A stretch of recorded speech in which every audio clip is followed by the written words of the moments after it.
कृष्णा। अब मैं सुनाने जा रही हूँ गणगौर व्रत कथा एवं पूजन विधि। गणगौर की पूजा का सामान: रोली, मोली, अक्षत, मेहंदी, काजल, हल्दी, कौड़ी, चांदी की अंगूठी, जल कलश, दूब, फूल, कंघी, सुपारी, सिक्का, कन्नेर के पत्ते, पाटा, कांच, गुने, फल, घेवर, हलवा, पूरी, 2 मिट्टी के कुंडे, लकड़ी की चौकी, 1.25 मुट्ठी गेहूँ, ईसर और गणगौर के कपड़े। गणगौर की कहानी। पूजा के समय गणगौर की पूजा करने के बाद हाथ में आंखें गेहूं के दाने लेकर सुनी जाती है। अपने सुविधा अनुसार 5 या 7 कहानी सुन सकते हैं। गणगौर की कहानी, गणेश जी की कहानी, लपसी तपसी की और अन्य कहानियाँ। यहाँ गणगौर की कहानियाँ दी गई हैं जो इस प्रकार हैं। गणगौर की कहानी: राजा ने बोए जौ, चने और माली ने बोई दूब। राजा के जौ चने बढ़ते जा रहे थे और माली की दूब घटती जा रही थी।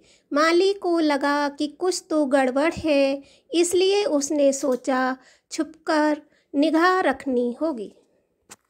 जब वह छुपकर देख रहा था तो उसने देखा कि कुछ लड़कियां उसकी दूब तोड़कर ले जा रही हैं। उसे बहुत गुस्सा आया। उसने लड़कियों को डांटा और उसकी चुन्नी छीन ली। लड़कियां माली से विनती करने लगीं कि हमारी चुन्नी दे दो और हमें दूब ले लेने दो। हम यह दूब गणगौर की पूजा के लिए ले जा रहे हैं। इसके बदले गणगौर का पूजा पाटा हम तुम्हें दे देंगे। माली ने उन्हें दूब लेने दी। गणगौर की पूजा करने के बाद लड़कियों ने पूजा पाटा माली को दे दिया और माली ने अपनी मालन को दिया। मालन ने पाटा ओबरी में रख दिया।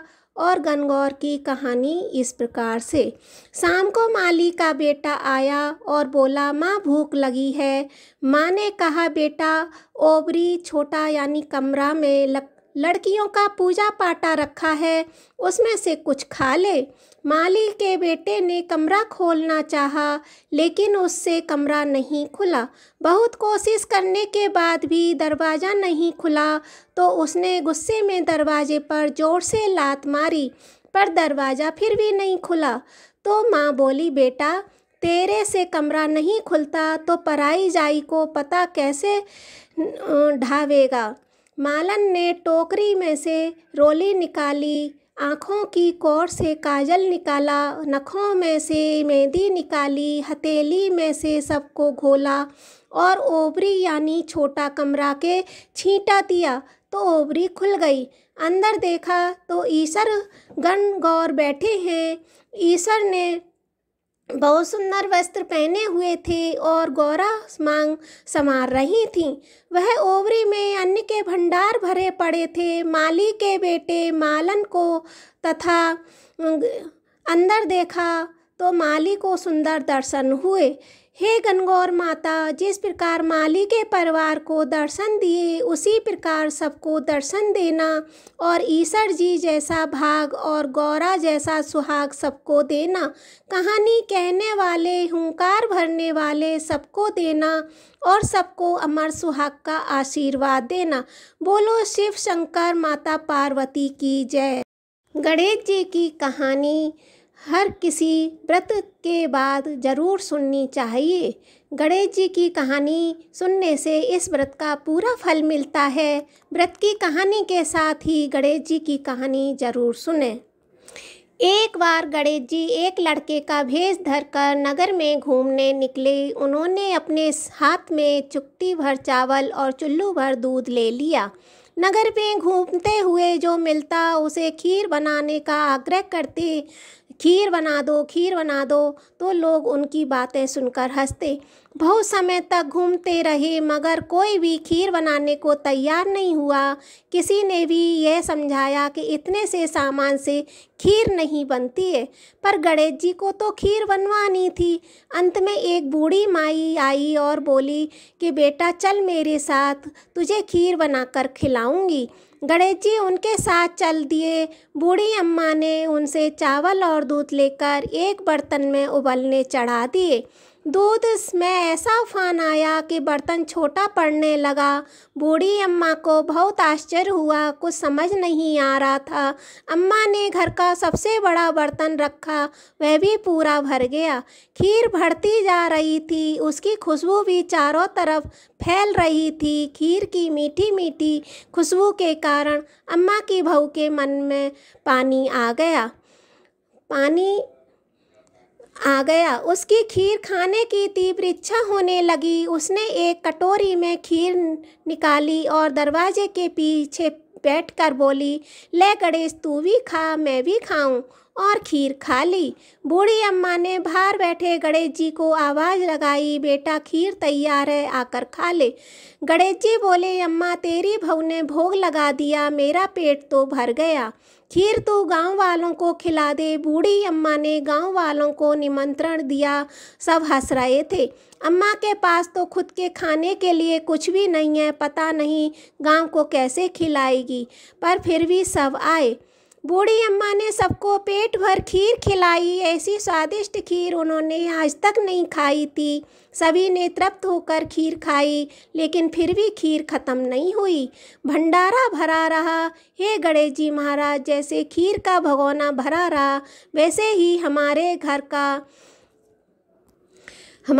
का भंडारा भी सदा भरे रखना। बोलो गणेश जी महाराज की जय। लपसी तपसी की कहानी। एक तपसी था। तपसी हमेशा भगवान की तपस्या में लीन रहता था। लपसी रोजाना सवा सेर की लापसी बनाकर भगवान का भोग लगाकर जिमता था। एक दिन दोनों झगड़ा करने लगे। तपसी बोला, मैं रोज़ भगवान की तपस्या करता हूँ, इसलिए मैं बड़ा हूँ। लपसी बोला, मैं रोज़ भगवान को सवा सेर लापसी का भोग लगाता हूँ, इसलिए मैं बड़ा हूँ। नारद जी वहाँ से गुजर रहे थे। दोनों को लड़ता देखकर रुके और उनसे पूछा कि तुम क्यों लड़ रहे हो। लपसी ने खुद के बड़ा होने का कारण बताया और लपसी ने अपना कारण बताया। नारद जी बोले, तुम्हारा फैसला मैं कर दूंगा। दूसरे दिन लपसी और तपसी नहाकर अपनी रोज की भक्ति करने आए तो नारद जी ने छुपकर के 1.25 करोड़ की एक अंगूठी उन दोनों के आगे रख दी। तपसी की नज़र जब अंगूठी पर पड़ी तो उसने चुपचाप अंगूठी उठाकर अपनी नीचे दबा ली। लपसी की नज़र अंगूठी पर पड़ी, लेकिन उसने ध्यान नहीं दिया। भगवान को भोग लगाकर लापसी खाने लगा। नारद जी सामने आए तो दोनों ने पूछा कि कौन बड़ा है, तो नारद जी ने तपसी से खड़ा होने को कहा तो वह खड़ा हुआ तो उसके नीचे दबी अंगूठी दिखाई पड़ी।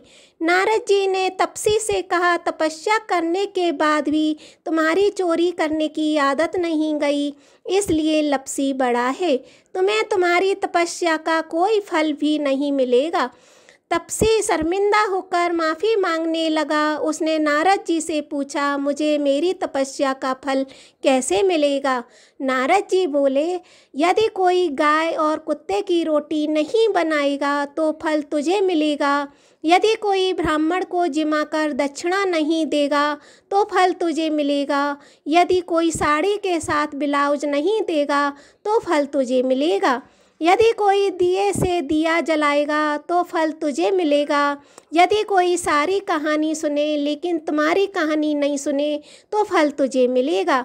उसी दिन से हर व्रत कथा कहानी के साथ लपसी तपसी की कहानी भी सुनी और कही जाती है। जय हो नारद भगवान की। ओम नमो नारायण भगवते वासु।